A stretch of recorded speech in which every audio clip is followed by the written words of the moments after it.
أعوذ بالله من الشيطان الرجيم. بسم الله الرحمن الرحيم. السلام عليكم ورحمة الله وبركاته. الحمد لله الذي بنعمته تتم الصالحات وبفضله تتنزل الخيرات وبتوفيقه تتحقق الغايات. هو الذي جعل لكم الأرض فراشا والسماء بناء وأنزل من السماء ماء فأخرج به من الثمرات رزقا لكم فلا تجعلوا لله أندادا وأنتم تعلمون. اللهم صل وسلم وبارك على محمد وعلى آل محمد وسلم تسليما كثيرا أما بعد.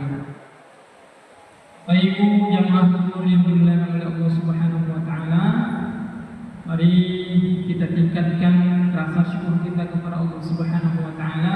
Kita syukuri semua yang kita terima dari Allah.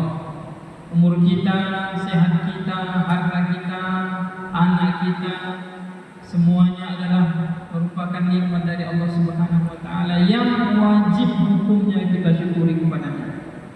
Maka insyaallah zuhur ini kita datang salat berjamaah, itu merupakan salah satu tanda bukti bahwa kita orang-orang yang bersyukur kepada Allah Subhanahu wa taala.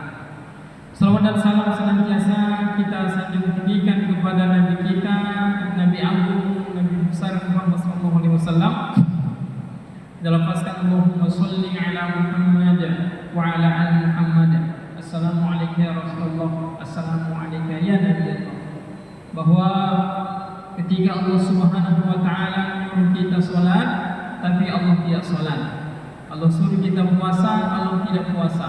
Allah suruh kita zakat, haji, Allah tak zakat, Allah tidak haji. Tapi ketika Allah menyuruh kita untuk berselawat, bahkan sebelum Allah menyuruh kita terlebih dahulu Allah melakukannya. Kata Allah, Innallaha wa malaikatahu yusholluna 'alan nabi. Sesungguhnya Allah dan para malaikatnya berselawat kepada Nabi. Setelah Allah sampaikan bahwa Allah dan para malaikat berselawat kepada Nabi, baru kemudian kita disuruh, ya ayyuhalladzina amanu shollu 'alaihi, wahai orang-orang yang beriman, berselawatlah kepadanya, wa sallimu taslima, dan sampaikanlah salam penghormatan. Artinya begitu luar biasanya besar pahala amalan selawat, sehingga bukan hanya Allah perintahkan, tapi Allah lakukan. Maka jangan sampai kita ketinggalan pahala yang besar itu. Kita perbanyak selawat kepada Nabi kita Nabi besar sallallahu alaihi wasallam. Bapak Ibu jamaah zuhur yang dimuliakan oleh Allah Subhanahu wa taala. Pada kultum zuhur kali ini tema kita adalah tentang makna dan hakikat bersyukur kepada Allah Subhanahu wa taala. Apa sebetulnya makna dan apa sebetulnya hakikat daripada bersyukur ini? Bapak Ibu,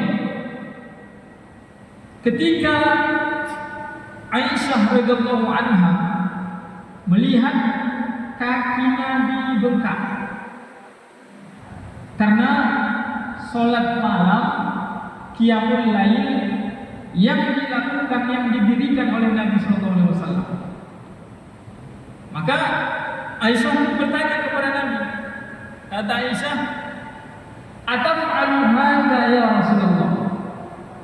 Wahai Rasulullah, kenapa engkau masih melakukan sholat malam qiyamul lail sampai seperti ini? Sampai kakimu bengkak membesar. Kenapa ya Rasulullah?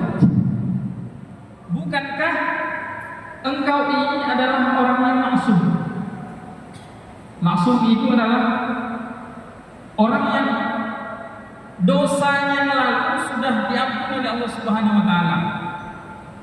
Kata Aisyah, bukankah dosamu sudah diampuni, dosa yang lalu diampuni oleh Allah Subhanahu wa taala, bahkan dosa yang akan datang sudah dijamin bagimu surga, diharamkan bagimu neraka. Engkau itu orang yang maksum, lalu kenapa engkau masih melaksanakan qiyamul lail sebegitunya sampai kakimu bengkak? Kenapa ya Rasulullah? Maka apa jawab Nabi? Nabi menjawab, ya Aisyah, wahai Aisyah, afala aku abadan syakura. Tidakkah aku ini ingin menjadi hamba yang bersyukur di hadapan Allah Subhanahu wa taala. Walaupun Nabi itu sudah dijamin masuk surga, dosanya tidak ada, tapi tetap saja beliau sholat malam sampai kakinya bengkak. Atas dasar apa? Atas dasar ingin menjadi hamba yang bersyukur di hadapan Allah Subhanahu wa taala. Ada memang Bapak Ibu orang-orang yang ketika dia sholat, dia beribadah, ya sholat, ya puasa, ya berzikir dan lain sebagainya. Dia beribadah bukan karena mengharapkan surga. Dia tinggalkan maksiat, dia tidak mencuri, dia tidak menipu, dia tidak berzina, tidak korupsi, tidak membunuh dan lain sebagainya. Bukan karena mengharapkan surga, bukan pula takut akan neraka. Tapi karena apa? Karena ingin menjadi orang hamba yang bersyukur di hadapan Allah Subhanahu wa taala. Sama pula halnya dengan yang dilakukan oleh seorang wanita yang bernama Rabi'ah al-Adawiyah dalam sebuah syairnya yang berbentuk doa. Kata Rabi'ah al-Adawiyah dalam doanya, ya Allah, jika ibadah kepadamu karena mengharapkan surga, maka harapkan bagiku surga. Ya Allah, jika ibadahku kepadamu karena takut akan neraka, maka campakkan aku ke dalamnya. Tapi Allah, jika ibadahku ini kepadamu karena cinta, karena besarnya cintaku kepadamu, maka tolong jangan palingkan wajah dariku. Ini adalah bentuk kesyukuran, kecintaan seseorang hamba kepada Allah Subhanahu wa taala. Dan disitulah dia memaknai bahwa puncak keimanan seseorang adalah ketika dia bisa memaknai dan artikan tentang hakikat bersyukur kepada Allah Subhanahu wa taala. Masyaallah muslimin subhanallah rahimahullah. Lalu ada seseorang yang kaya raya sekali. Seorang nabi yang bernama Nabi Sulaiman alaihissalam. Beliau adalah orang yang sangat kaya raya. Kalau mau kita bandingkan kekayaan beliau, sepanjang sejarah dunia ini tidak ada yang melebihi kayanya beliau. Kalaupun kita mau gabungkan semua kekayaan orang-orang kaya di dunia ini, kita gabungkan kekayaan yang punya Meta, yang punya Facebook, yang punya Google, yang punya dan lain-lain sebagainya, 9 naga, kita gabungkan semua kekayaan mereka, kita bandingkan dengan kekayaan Nabi Sulaiman alaihissalam, tidak ada kekayaan apa-apa, kalah mereka. Saking kayanya Nabi Sulaiman pernah ingin memberikan makan semua makhluk hidup yang ada di atas muka bumi ini, semuanya. Saking kayanya, saking banyaknya hati Nabi Sulaiman itu. Tapi ternyata Allah belum mengizinkan. Hanya baru ikan paus yang diberi makan oleh Nabi Sulaiman, habis semua perbekalan makanan Nabi Sulaiman itu. Tapi pada saat itu orang kaya, seorang pejabat, punya kerajaan yang sangat besar sekali, rakyatnya banyak sekali, termasuk dari manusia, dari jin, binatang, hewan, tumbuhan, awan, tunduk kepada Nabi Sulaiman. Tapi apakah dengan kekayaannya, dengan jabatannya dia kufur kepada Allah, sombong? Maka tidak. Terlebih beliau bahkan menjadi orang yang bersyukur di hadapan Allah Subhanahu wa taala. Apa buktinya? Ketika beliau bisa memindahkan singgasana Ratu Bilqis dari istana Ratu Bilqis menuju istana Raja Sulaiman. Apa kata beliau? Allah meletakkan kalimat beliau itu dalam Al-Quran. Kata beliau, "Hadza min fadli Rabbi." Ini adalah karunia dari Tuhanku. Liyabluwani, untuk mengujiku. Aashkuru am akfur.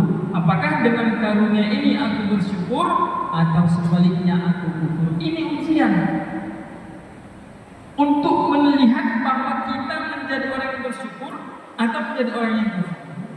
Sebegitunya bersyukur Nabi Sulaiman alaihissalam, walaupun kaya, walaupun punya kerajaan yang luar biasa besar, tapi beliau satu sekali tidak mau menjadi orang yang kufur.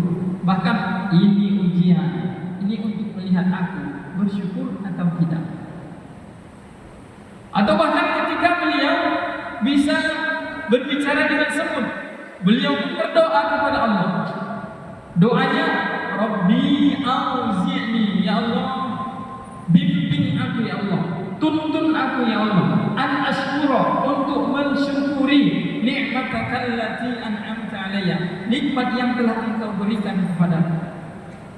Maka luar biasa sekali bersyukurnya Nabi Sulaiman dengan segala kekayaannya, dengan segala kekuasaannya, tapi berdoa, ya Allah, mohon tuntun aku ya Allah, aku tidak mau menjadi yang bersyukur ya Allah.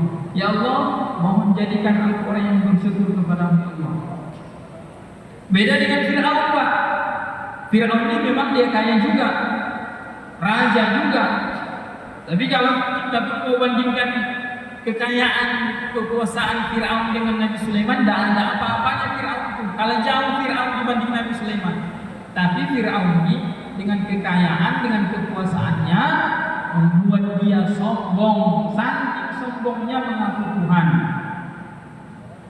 Maka perlu kita mencontoh bagaimana rasa syukurnya, bagaimana cara bersyukurnya Nabi kita Nabi Sulaiman alaihissalam. Kalau hari ini kita merasa kaya, kita merasa punya jabatan, punya kekuasaan, maka kalau rasa-rasanya ada mengarah kepada sombong, maka perlu kita lihat Nabi kita Nabi Sulaiman alaihissalam. Bapak Ibu jamaah zuhur yang dimuliakan oleh Allah Subhanahu wa taala. Lalu bagaimana caranya? Apa rukun daripada bersyukur itu? Kalau kita berbicara tentang rukun, berbicara tentang cara. Maka para imam menjelaskan bahwa rukun syukur itu ada 3. Pertama, asyukru bil lisan, bersyukur melalui lisan. Bagaimana caranya? Ya, ketika kita dapat nikmat, katakanlah nikmat sehat, nikmat umur, nikmat harta, maka asyukru bil lisan, buktikan dengan lisan. Bagaimana caranya? Ucapkan alhamdulillahirabbil alamin. Ini cara bersyukur yang paling dasar, yang paling kecil. Ada yang nomor 2 yang menengah. Asyukru bil qalbi, bersyukur dengan hati. Bagaimana maksud daripada asyukru bil qalbi? Ketika kita dapat nikmat, Allah berikan kita kekayaan, harta, Allah sehatkan kita, anak kita soleh dan soleha, istri soleha, semuanya lancar. Maka mesti kita tanamkan semua yang kita miliki tadi, harta, mobil, rumah, semua yang kita miliki tadi, tanamkan dalam hati bahwa itu adalah nikmat dari Allah Subhanahu wa taala, pemberian dari Allah Subhanahu wa taala, bukan karena siapa-siapa, termasuk bukan karena kita. Ketika kita katakan, oh, aku punya rumah besar seperti ini, aku punya mobil mewah seperti ini, itu karena aku nih tekun, saya bisa berusaha, saya adalah businesswoman, maka itu adalah bentuk kekufuran. Jangan sekali-kali katakan karena kita, dikhawatirkan nanti kita kufur kepada Allah Subhanahu wa taala, kesombongan kepada Allah. Maka katakan, hadza min fadli rabbi, ini adalah karunia dari Tuhanku. Yang ketiga, ketika kita mengaku bersyukur kepada Allah Subhanahu wa taala, rukun selanjutnya adalah ar-rukun asyukru bil fi'li, mengungkapkan rasa syukur itu dengan pembuktian, dengan amalan. Bukan cuma dengan lisan, bukan cuma dengan hati, bukan cuma sekedar alhamdulillah, bukan cuma sekedar terima kasih Allah, tapi ada pembuktiannya, ada faktarinya bahwa kita orang yang bersyukur kepada Allah. Bagaimana caranya? Ya, kalau sehat badan, buktikan dia dengan apa? Datang sholat berjamaah ke masjid. Bahwa hakikat daripada syukur itu adalah ketika kita menggunakan nikmat Allah Subhanahu wa taala sesuai dengan fungsinya. Allah beri kita tangan, maka kita fungsikan untuk yang baik-baik. Allah berikan kita mata, apa fungsinya? Fungsinya untuk melihat yang baik-baik, untuk membaca Al-Quran. Allah berikan kita harta, Apa fungsinya? Mempergunakan harta itu untuk beribadah, mendekatkan diri kepada Allah Subhanahu wa taala. Maka gunakan fungsi nikmat Allah Subhanahu wa taala. Gunakan nikmat Allah Subhanahu wa taala sesuai dengan fungsinya. Maka inilah tingkat tertinggi daripada hakikat bersyukur kepada Allah Subhanahu wa taala ketika kita mengungkapkannya, merealisasikannya dengan bentuk amalan. Maka ma'asyiral muslimin rahimakumullah, orang-orang yang mengaku bersyukur kepada Allah Subhanahu wa taala bukan cuma sekedar dari lisan dengan hatinya, tapi mesti pula dibuktikan. Ya, dengan salatnya, kalau punya harta, banyak harta, dengan sedekahnya, dengan infak dan lain sebagainya. Maka begitu caranya supaya kita diakui, dikatakan sebenar-benar hamba yang bersyukur kepada Allah Subhanahu wa taala. Masyaallah muslimin rahimakumullah, mudah-mudahan ini menjadi motivasi semangat bagi kita untuk menjadi hamba, sebenar-benar hamba yang bersyukur kepada Allah Subhanahu wa taala. Mudah-mudahan kita dibimbing oleh Allah Subhanahu wa taala sebagaimana Allah membimbing Nabi Sulaiman menjadi hamba yang bersyukur. Mudah-mudahan kita pun demikian. Terima kasih atas perhatian. Mohon maaf atas segala kekurangan.